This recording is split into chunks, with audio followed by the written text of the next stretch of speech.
Halo Sumatera Utara. Selamat sore pemirsa, Sumatera Utara hari ini kembali hadir menjumpai Anda. Edisi Jumat 2 Agustus 2024 bersama saya Agung Wiguna. Dan saya Putri Rahmadani Zain. Sejumlah informasi telah dirangkum tim redaksi kami untuk Anda dan berikut informasi selengkapnya.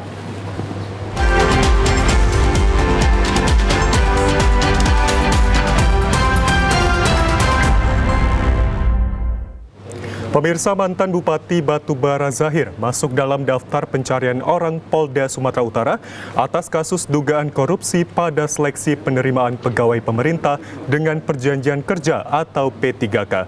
Zahir masuk dalam DPO polisi usai menyidik kepolisian menetapkan sebagai tersangka.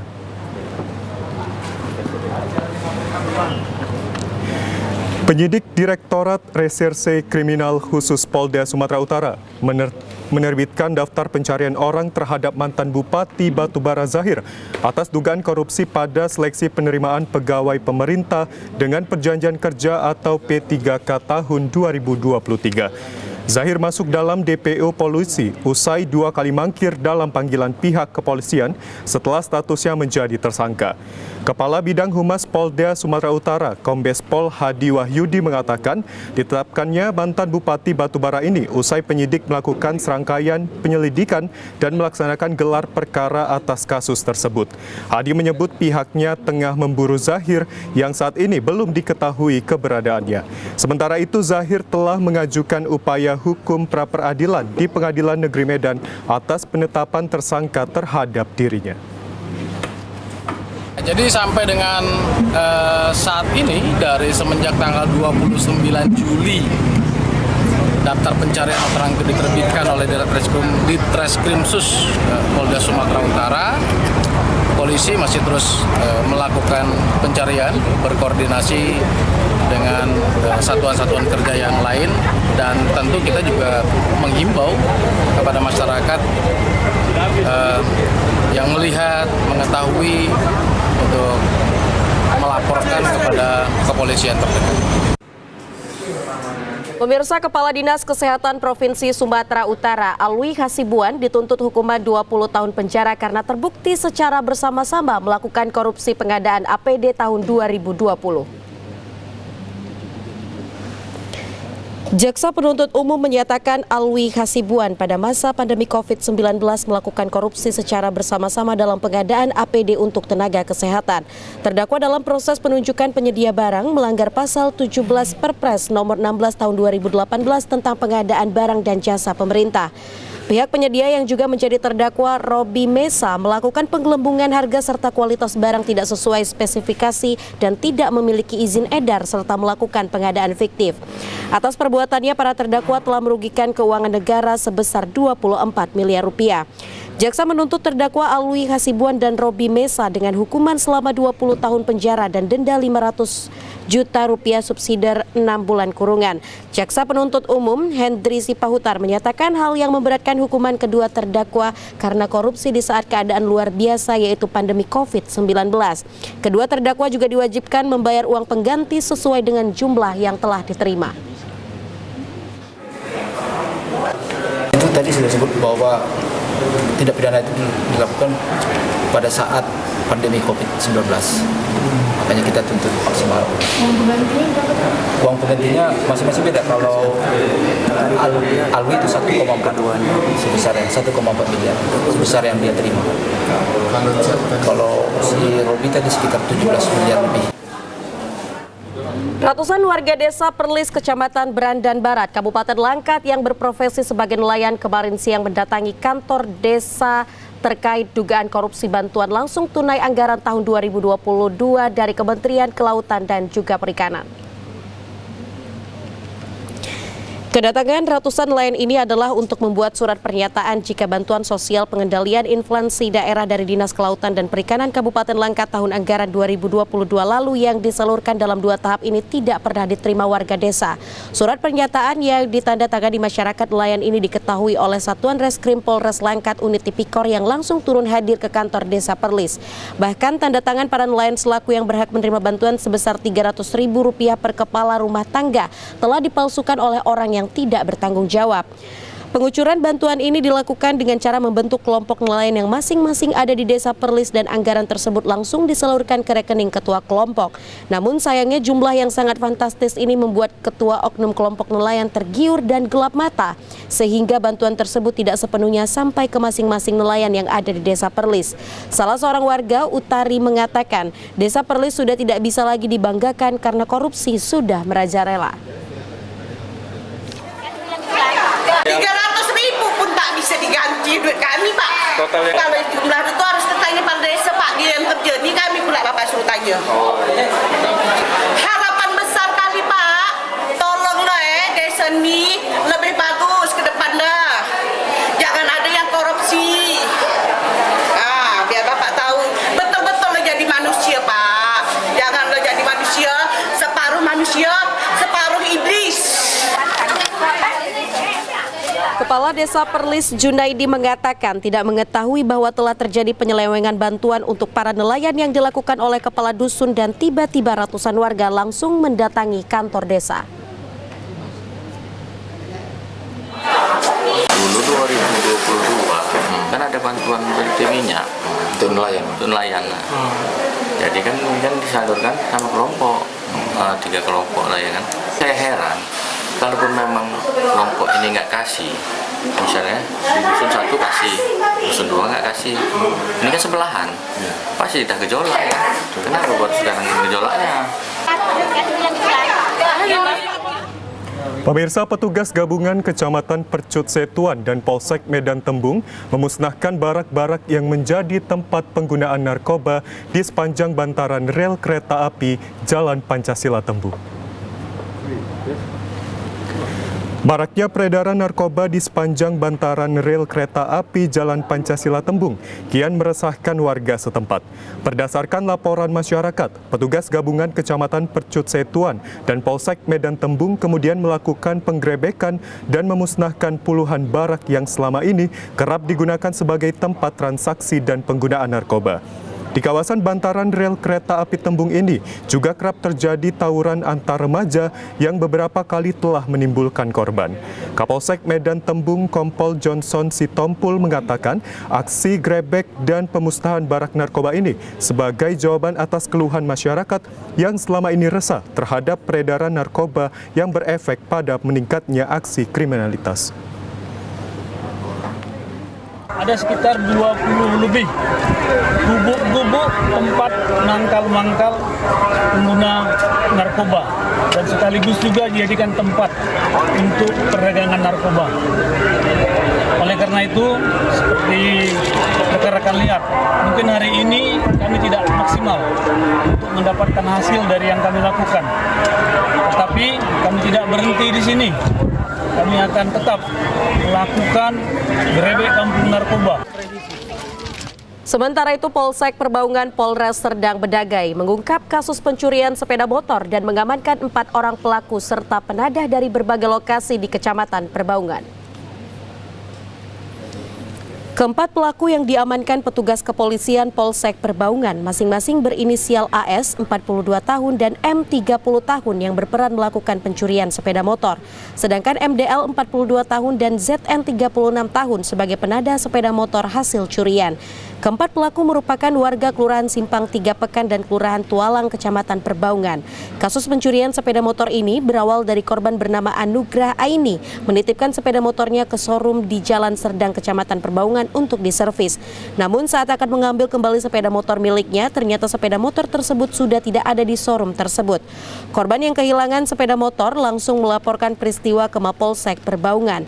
Menindaklanjuti laporan korban, petugas melakukan penyelidikan dan berhasil mengamankan seluruh pelaku serta barang bukti 2 sepeda motor milik korban dan pelaku lainnya. Jadi si pelaku ini melakukan kegiatannya ini pada hari Kamis tanggal 11 Juli ya 2024 pukul 14 ya, berdasarkan keterangan saksi ya dapat kami amankan pelaku ini ada 4 orang ya termasuk pelaku 2 ada penadahnya, kepala 80-nya ada 2 orang. Guna mempertanggungjawabkan perbuatannya, keempat pelaku saat ini masih ditahan di Mapolsek Perbaungan. Petugas mempersangkakan pelaku dengan pasal 363 subsider 362 KUHP dengan ancaman hukuman 7 tahun penjara. Pemirsa, puluhan warga berunjuk rasa menuntut pihak pengelola Pelabuhan Kuala Tanjung di Batubara membuka lapangan pekerjaan bagi warga yang tinggal di sekitar kawasan pelabuhan. Masa yang tergabung dalam Aliansi Masyarakat Pemuda Pesisir Daerah Industri atau Almas PPDI Batubara menggelar aksi unjuk rasa di depan kantor Kuala Tanjung Multipurpose Terminal di Desa Kuala Tanjung, Kecamatan Seisuka, Batubara. Aksi unjuk rasa yang dijaga aparat kepolisian dan petugas pengamanan perusahaan sempat memanas. Masa yang kecewa karena tidak ditemui pihak perusahaan meluapkan kekesalannya dengan menggoyang pintu gerbang. Pada unjuk rasa ini, masa mengecam PT Pelindo dan PT Prima Multiterminal sebagai pengelola Pelabuhan Kuala Tanjung yang dianggap mengabaikan pekerja lokal. Masa juga menuding pihak PT Prima Multiterminal melakukan monopoli dalam perekrutan pekerja. Melalui anak perusahaannya, PT Pelindo Daya Sejahtera sebagai perusahaan alih atau outsourcing di Pelabuhan Kuala Tanjung, sejumlah tuntutan yang disampaikan para pengunjuk rasa diantaranya meminta pihak pengelola Pelabuhan Kuala Tanjung agar dapat merekrut pekerja lokal minimal 30% dari kuota yang ada dengan melibatkan pemerintah desa sekitar dan tokoh masyarakat. Masyarakat Kabupaten Batubara mendesak PT Pelindo, PMT, dan PDS untuk membangun komitmen penyerapan tenaga kerja lokal minimal 30% dari total perekrutan dan mengundang para pemerintah desa dan tokoh masyarakat, pemuda, tokoh agama saat melakukan rekrutmen. Ketiga, mendesak PT PDS agar transparan terhadap perekrutan tenaga kerja. 4, mendesak Pelindo dan PMT menghentikan praktek dugaan monopoli. Yang tertindas. Pihak pengelola akhirnya menemui pengunjuk rasa dan berjanji akan melakukan pertemuan dalam waktu dekat untuk membahas tuntutan massa. Ya pemirsa, sejumlah informasi lainnya akan kami hadirkan usai jeda pariwara berikut ini. Tetaplah bersama kami di Sumatera Utara hari ini.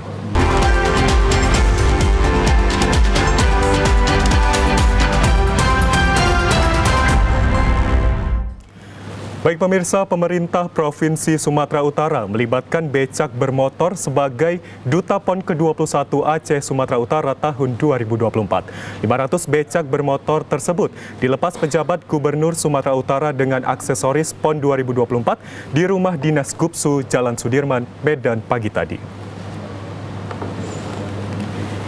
Sumatera Utara menjadi tuan rumah dalam penyelenggaraan PON ke-21 Aceh Sumatera Utara tahun 2024. Pejabat Gubernur Sumatera Utara Agus Fatoni mengajak seluruh masyarakat untuk bersama-sama berperan serta dalam mensukseskan PON 2024. PON 2024 dapat dijadikan sebagai ajang memperkenalkan Sumatera Utara kepada dunia. Dalam kesempatan ini, Agus Fatoni melakukan penempelan stiker secara langsung kepada becak bermotor. Penempelan stiker PON ke-21 ini dilakukan sebagai langkah mensukseskan persiapan dan pelaksanaan PON 2024 yang melibatkan semua pihak termasuk di dalamnya masyarakat. Pemerintah Provinsi Sumatera Utara membuka kesempatan bagi siapa saja untuk menjadi volunteer pada PON 21 Aceh Sumatera Utara.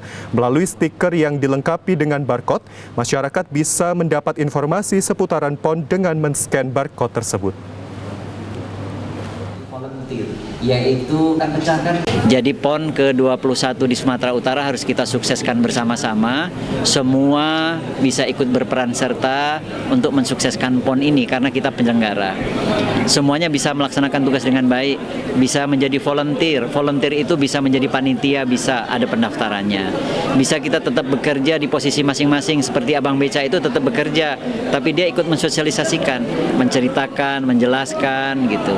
Menjadi duta juga. Bisa juga nanti menjadi volunteer itu yang bersama-sama belajar untuk bisa ikut untuk event-event nasional seperti yang saat ini sedang berlangsung karena event seperti ini sangat langka. Selain melepas 500 becak bermotor sebagai Duta PON 2024, pejabat Gubernur Sumatera Utara juga menggelar pertemuan dengan awak media dan influencer untuk menyatukan persepsi dalam menyiarkan atau menyebarluaskan informasi penyelenggaraan PON 2024. Ya pemirsa, kita beralih ke informasi lainnya dari Pangdam 1 Bukit Barisan mengikuti video conference bersama Kasat dalam program TNI AD Manunggal Air dengan meresmikan 2.664 rumah pompa. Pangdam 1 Bukit Barisan Maijen TNI Muhammad Hasan mengikuti kegiatan video conference Kasat Jenderal TNI Maruli Simanjuntak dalam acara peresmian 2.664 rumah pompa secara terpusat dari Kampung Timorana Desa Manusak, Kabupaten Kupang, NTT. Pangdam yang didampingi Danrem 022 Pantai Timur Kolonel Infanteri Tagor Rio Pasaribu serta sejumlah PJU dan unsur Forkopimda Kabupaten Deli Serdang mengikuti acara video conference tersebut dari Desa Rumah Daleng, Kecamatan Bangun Purba, Kabupaten Deli Serdang kemarin. Kasat menjelaskan bahwa hingga saat ini TNI AD tetap berkomitmen untuk membuat kegiatan yang dapat meningkatkan taraf hidup masyarakat. Pangdam 1 Bukit Barisan mengatakan pihaknya sangat berterima kasih dengan pemerintah daerah yang sudah membantu dalam pembuatan titik air di pedesaan. Dengan adanya kerjasama dan sinergitas antara TNI dengan pemerintah daerah, akan semakin banyak wilayah yang kesulitan air bersih bisa ditangani secara bersama. Menurut informasi ini salah satu sumber mata air terbaik yang ada di salah satu kabupaten di Sumatera Utara. pH-nya 8, bisa diminum langsung. Tetapi mungkin tetap ya kita harus masak dulu. Nanti kita yakinkan ulang mungkin kepada Pak Bupati, Pak, tolong diperiksa Pak, lab gitu ya, diambil sampelnya apakah memang benar-benar gitu ya. Kemudian saya menitipkan ini dijaga ya, karena sudah ada juga perusahaan yang mengolah air minum untuk komersil, itu sangat tertarik dengan sumber mata air kita ini karena debitnya cukup tinggi dan airnya kualitasnya sangat baik. TNI Muhammad Hasan bersama pejabat utama TNI Polri dan unsur Forkopimda menyerahkan secara simbolis bantuan sosial kepada warga masyarakat sekitar Desa Rumah Deleng. Pemirsa, Badan Pusat Statistik Sumatera Utara mencatat pada Juli 2024 terjadi inflasi di Provinsi Sumatera Utara sebesar 2,06% dengan indeks harga konsumen sebesar 105,87.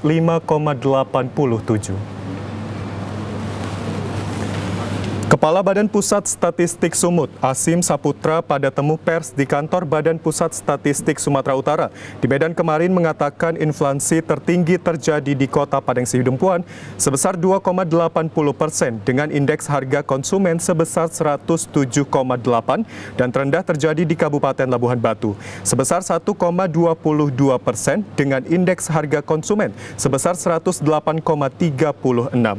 Asim menjelaskan inflasi terjadi karena adanya kenaikan harga yang ditunjukkan oleh naiknya indeks sebagian besar kelompok pengeluaran, yaitu kelompok makanan, minuman dan tembakau sebesar 3,63%, kelompok pakaian dan alas kaki sebesar 2,44%, kelompok perumahan, air, listrik dan bahan bakar rumah tangga sebesar 0,46%, kelompok perlengkapan kemudian peralatan dan pemeliharaan rutin rumah tangga sebesar 0,75%, kelompok kesehatan sebesar 1,47%,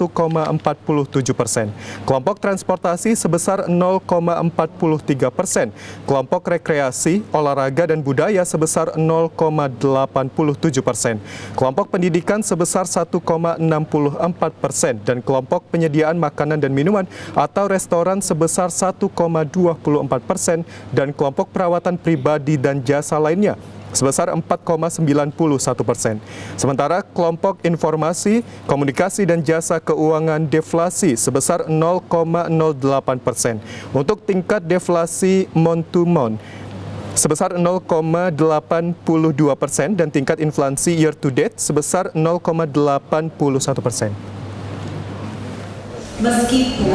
Ini menyumbang inflasi secara year on year cukup besar, sebesar 2,06%, dan untuk pertama kali kita bisa di bawah rata-rata nasional. Memang ada sedikit kenaikan harga pada beras, tetapi menyumbang inflasinya cukup rendah, hanya 0,03%. Jadi dari 8 kota inflasi kita sebenarnya dengan gerakan serentak dari Pak PJ Gubernur ya, saat ini sepertinya konsolidasi dan koordinasi sinerginya cukup bagus sekali sehingga pengendalian inflasi kita bisa merata di 8 kota IHK di Provinsi Sumatera Utara. Ya pemirsa, pemerintah daerah memastikan revitalisasi pasar tradisional Pasar Baru Penyambungan sudah selesai. Sejumlah pedagang sudah mulai mempersiapkan dagangannya mereka ke bangunan baru. Sejumlah pedagang direlokasi pasca kebakaran akhirnya dipindahkan kembali ke bangunan baru di Pasar Baru Penyambungan Mandailing Natal. Setelah pemerintah daerah Mandailing Natal memastikan revitalisasi sudah selesai 100%. Terlihat para pedagang mulai mengubah dan menata ruangan kios dan los pasar untuk dijadikan tempat pajangan jualan mereka. Dan juga sebagian pedagang tanpa sibuk menyusun dan merapikan dagangan mereka sambil melayani para pembeli. Di hari ketiga ini terlihat pengunjung masih sepi karena banyak yang belum tahu para pedagang sudah dipindahkan ke bangunan baru. Seperti yang dialami Ahmad Yusuf, pedagang barang elektronik ini mengaku sejak hari pertama hingga ketiga baru 2 orang yang datang membeli dagangannya. Syukurlah kan, tapi kalau penjualan masih kurang, pembeli cuman 1-2 lah, masih orang-orang tengok-tengok lagi lah. Mudah-mudahan ke depan juga meningkat lah. Kalau pendatang pun agak ramai tapi belum ada yang beli. Jadi harapannya ini omsetnya nanti meningkat ya Pak di situ. Ya, mudah-mudahan omsetnya meningkat lah. Antara kita udah rugi semenjak direlokasi sudah kita rugi banyak lah. Ya, jadi dulu di tempat yang lama itu kurang optimal ya Pak ya? Kurang optimal lah. Para pedagang berharap pemerintah daerah agar mensosialisasikan kepada masyarakat bahwa pedagang di tempat relokasi sudah dipindahkan ke bangunan baru sehingga pasar kembali ramai. Pemirsa, Dinas Perindustrian dan Perdagangan Sumatera Utara bersama Disperindak Kabupaten Labuhan Batu dan Bulog Rantau Prapat menggelar pasar murah bertempat di halaman kantor Camat Rantau Selatan Kabupaten Labuhan Batu kemarin siang. Selama 2 hari, Dinas Perindustrian dan Perdagangan Sumatera Utara bersama Desperindak Kabupaten Labuhan Batu dan Bulog Rantau Prapat melakukan pasar murah bertempat di halaman kantor Camat Rantau Selatan Kabupaten Labuhan Batu. Pasar sembako murah ini menjual produk beras SPHP 5 kg dengan harga Rp58.000, telur 1 papan dengan harga Rp47.500, minyak kita dengan harga Rp13.000 dan gula pasir 1 kg dengan harga Rp16.000. Harga tersebut lebih murah dari harga penjualan di pasar umumnya. Salah seorang ibu rumah tangga, Ana, mengatakan ia mendapatkan informasi pasar murah dari media sosial dan mengaku baru pertama kali membeli produk dari pasar murah tersebut. Ia berharap program ini dapat dilakukan seterusnya untuk kepentingan masyarakat. Iya, kalau kita belinya di eceran kan dia kok dia seperempatnya kan kayak seperti minyak makan, gula kan 5.000, 6.000 gitu, kayak telur dia per bijinya kan 2.000, ada 2,5. Jadi kalau di sini kan jauh jaraknya dia. Kalau bisa seterusnya seperti ini lah kan gitu, karena sekarang kan kayak untuk kebutuhan pokok wajib kan ini kan yang perlu kali kan gitu. Aliansi Perdagangan Disperindak Provinsi Sumatera Utara Iskandar Zulkarnain menjelaskan pihaknya melakukan operasi pasar murah ini karena merupakan kegiatan rutin yang biasanya dilakukan di hari besar keagamaan.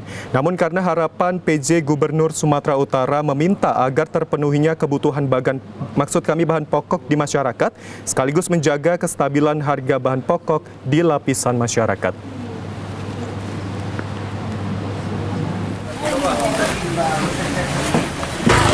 Bukan dipegang mas bang.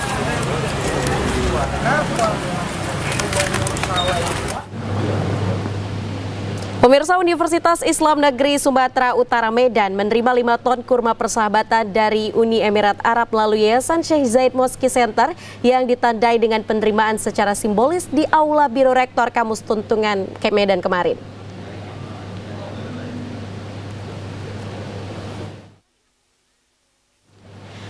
Hibah kurma ini merupakan bentuk dukungan dan kerjasama antara UINSU dengan Uni Emirat Arab. Hal ini juga sebagai langkah awal untuk membina kerjasama lainnya yang lebih besar untuk masa yang akan datang.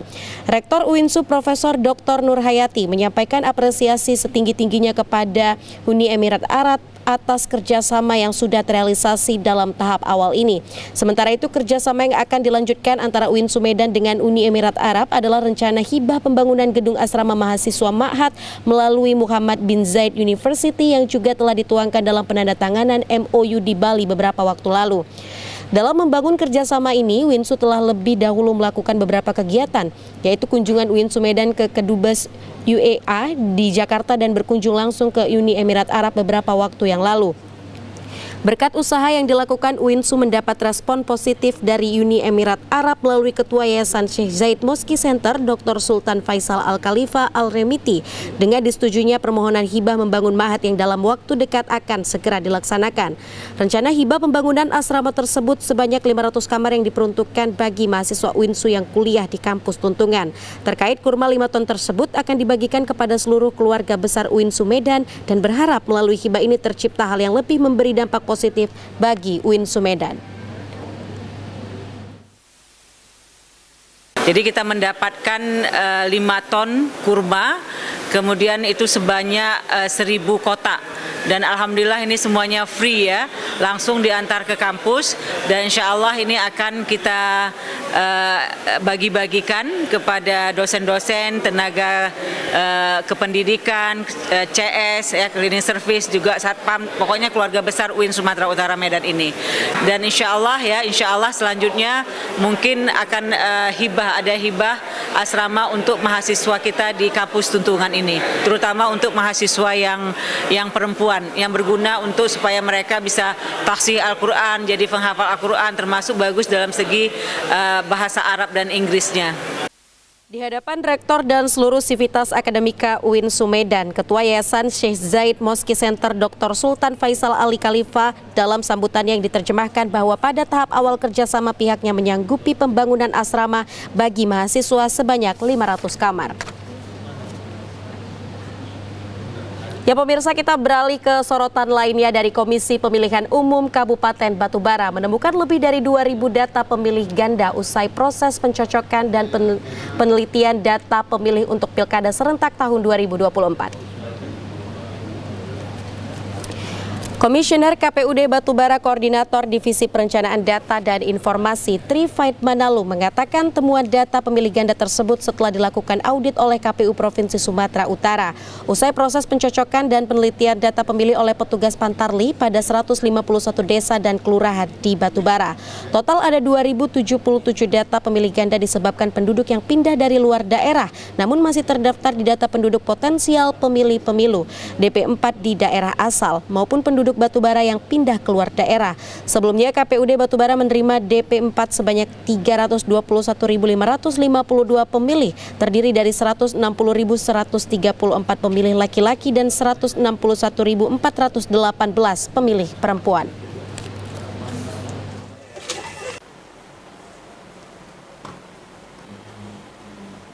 Kita hasil coklit kemarin untuk Kabupaten Batubara setelah audit dari KPU Provinsi Sumatera Utara di Kabupaten Batubara kita temukan nama dan nik yang ganda sebanyak 2.077. Untuk yang di Batubaranya sebagai pemilih baru itu sebanyak 1.519. Kemudian yang di luar Batubara yang kita TMS kan di Kabupaten Batubara itu sebanyak 558. Selanjutnya KPUD Batubara akan melakukan rekapitulasi data pemilih secara berjenjang mulai dari tingkat desa hingga kabupaten untuk menetapkan daftar pemilih sementara pada pemilihan gubernur dan wakil gubernur Sumatera Utara serta pemilihan bupati dan wakil bupati Batubara tahun 2024. Pemirsa, KPUD Kabupaten Deli Serdang mengajukan permohonan ke KPU RI melalui KPU Sumut untuk penambahan 124 tempat pemungutan suara TPS di 17 kecamatan se-Kabupaten Deli Serdang. Hal ini dilakukan setelah dikaji dan monitoring di 22 kecamatan. Pasca petugas pemutakhiran data pemilih Pantarli selesai melakukan pencocokan dan penelitian coklit data pemilih selama 1 bulan, maka PPS saat ini tengah menyusun daftar pemilih hasil pemutakhiran DPHP. Atas dasar tersebut muncul usulan penambahan jumlah TPS dari sejumlah PPS di 17 kecamatan se-Kabupaten Deli Serdang. Komisioner KPU Deli Serdang Ziaullah Siregar mengatakan untuk tahapan coklit sudah selesai dan melalui sistem atau metode yang telah ditentukan. Pihaknya sudah menerima usulan penambahan TPS oleh PPS. Pihak PPS sudah bermohon dan melampirkan alasan TPS harus ditambah di wilayah itu. Dari 22 kecamatan se-Kabupaten Deli Serdang, ada 17 kecamatan yang mengusulkan untuk penambahan TPS. Setiap usulan sesuai format yang dibagikan. PPS akan menjelaskan dasar penambahan TPS, termasuk menyertakan foto-foto pendukung, baik geografis maupun kondisi jauhnya jarak tempuh. Pihak KPUD Deli Serdang telah melakukan rapat pleno dan akan mengusulkan penambahan 124 TPS ke KPU RI. Penambahan TPS ini juga tidak terlepas dari penambahan petugas dan juga anggaran. Ya, sebenarnya memang dari 17 ini yang pertama ya daerah-daerah gunung itu diakibatkan oleh geografis. Misalnya dusun A dengan dusun B itu mempunyai jarak yang terlalu jauh. Kemudian di beberapa kecamatan yang besar seperti Percucituan ya yang padat, kemudian di Labuhan Deli. Di Kecamatan Labuhan Deli ini diakibatkan oleh kepadatan penduduk, kelebihan lebih dari 600 per TPS. Pihak KPU akan tetap memperhatikan kemudahan pemilih ke TPS dengan tujuan pemungutan suara lebih efektif dan efisien. Pertimbangan tersebut berkaitan dengan efektivitas dan efisiensi dalam proses pemungutan suara, serta maksimalisasi pelayanan pemilih dalam proses pemberian suara.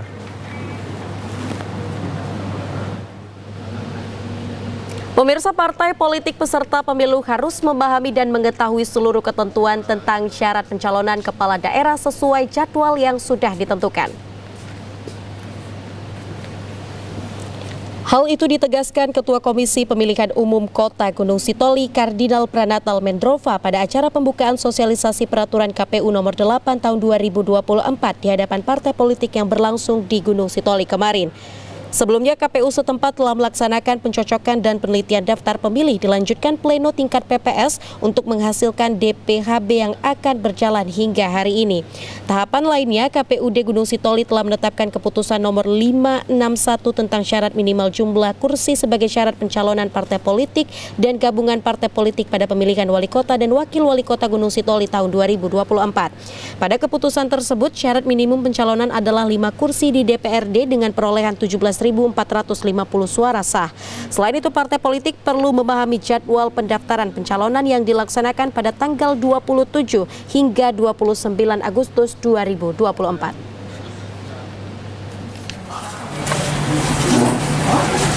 Pada saat ini kita juga tetap mensosialisasikan kepada partai politik mengenai syarat minimum, di mana di Kota Gunung Sitoli syarat minimum perolehan kursi yaitu 5 kursi minimal.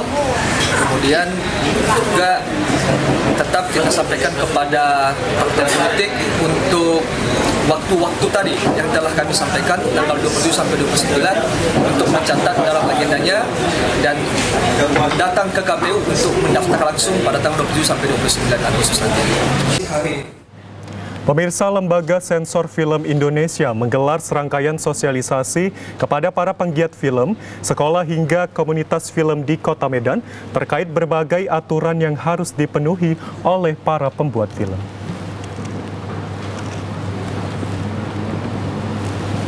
Sosialisasi layanan penyensoran dan iklan film dihadiri berbagai stakeholder perfilman seperti komunitas penggiat film, sekolah perfilman, dan lainnya. Sosialisasi ini digelar guna memberi pemahaman para pembuat film serta penikmat film terkait berbagai aturan yang mendasari pembuatan film serta ketentuan gambar yang ditampilkan. Ketua Subkomisi Penyensoran Lembaga Sensor Film Tri Widya Stuti Setiahningsi mengatakan sosialisasi terkait sensor film juga perlu dilakukan oleh para penikmat film, terutama soal batasan usia hingga bagian-bagian pada gambar film yang butuh dilakukan sensor atau tambahan pemotongan sesuai dengan aturan. Tri Widya Stuti memberi contoh, lembaga sensor film pernah memotong dan mengembalikan film asal Amerika Serikat sebelum disiarkan di bioskop Indonesia karena terdapat beberapa unsur pelanggaran. 13 tahun ke atas. Tetapi mungkin bisa jadi film ini bisa melakukan sosialisasi terhadap bagaimana menyensorkan film dan iklan film. Jadi saya melihat bahwa di Medan ini geliat perfilmannya sangat bagus. SMK, Universitas Komunitas Film memproduksi film cukup banyak. Satu SMK bisa 20-30 judul sebulan, itu sebuah fenomena yang bagus. Nah ini kami harus berikan literasi agar mereka yang memproduksi film itu juga memahami bahwa para filmmaker ini juga harus mempunyai tanggung jawab untuk sama-sama menjaga masyarakat film. Pemirsa, menjelang perayaan Hari Kemerdekaan Republik Indonesia, penjual pernak-pernik sejak minggu pertama bulan Agustus terlihat sudah mulai ramai di Jalan DI Panjaitan dan juga sudut Kota Tarutung. Beragam pernak-pernik yang dijual pedagang musiman ini seperti bendera merah putih dari berbagai ukuran, umbul-umbul dan pernak-pernik lainnya guna menambah semarak perayaan Hari Kemerdekaan ke-79 Republik Indonesia. Umumnya pernak-pernik yang ramai dibeli pembeli yakni umbul-umbul dan bendera ukuran kecil sedang dengan harga bervariasi mulai dari Rp5.000 hingga ratusan ribu rupiah tergantung tingkat kesulitan pembuatannya. Salah seorang pedagang musiman dari luar kota Iyek mengatakan hingga hari ini penjualan pernak-pernik Agustusan miliknya belum banyak yang terjual. Ia memperkirakan penjualan pernak-pernik Agustusan pada tahun ini menurun drastis dari tahun-tahun sebelumnya akibat banyaknya pedagang dari luar kota yang berjualan di Kota Tarutung.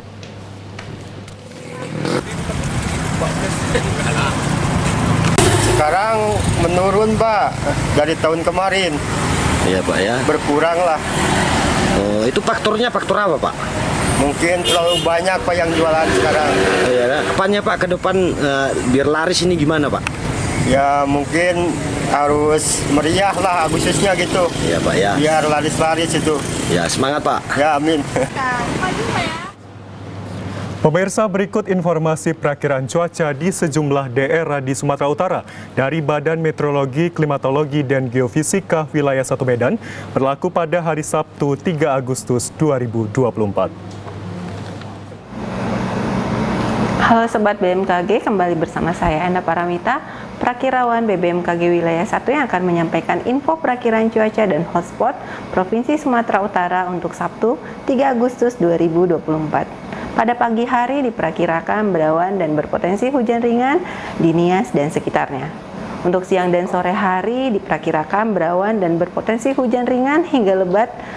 Untuk hujan lebat berpotensi terjadi di wilayah Langkat, Mandailing Natal, Padang Lawas, Pakwak Barat, Samosir, Tapanuli Tengah, dan Tapanuli Utara.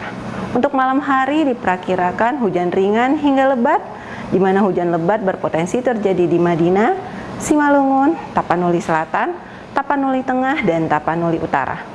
Untuk dini hari diperkirakan berawan dan berpotensi hujan ringan di sebagian wilayah Sumatera Utara, di mana hujan ringan berpotensi terjadi di wilayah Langkat, Mandailing Natal, Nias Selatan, Padang Lawas Utara, Serdang Bedagai, Simalungun, Tapanuli Selatan, Tapanuli Tengah, dan Tapanuli Utara. Untuk suhu udara diperkirakan 14 hingga 35 derajat Celcius dengan kelembapan 59 hingga 99%. Angin bertiup dari arah timur laut hingga barat laut dengan kecepatan 5 hingga 11 km per jam. Untuk titik panas tidak terdeteksi di wilayah Sumatera Utara.